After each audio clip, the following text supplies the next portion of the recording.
The Panasonic S1 and S1R are equipped with a touchscreen, and they can be customized. Let's go ahead and go into the camera's menu and see what we can do to customize them.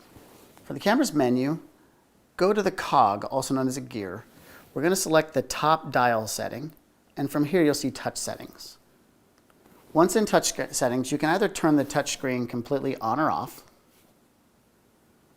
Touch tab is a menu function, so when we turn this on, you get additional menus in the touchscreen, function keys, control keys, and controls for your Instagram style filter settings.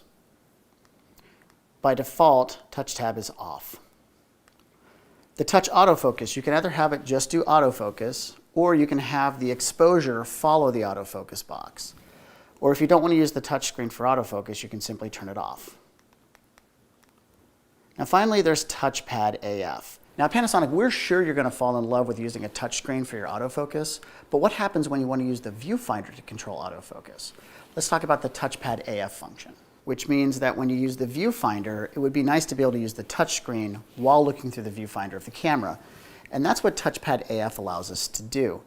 So when we select Touchpad AF, you have two options. One option is called exact. And what that means is that wherever I touch the screen, it's going to put the box exactly where I touch it.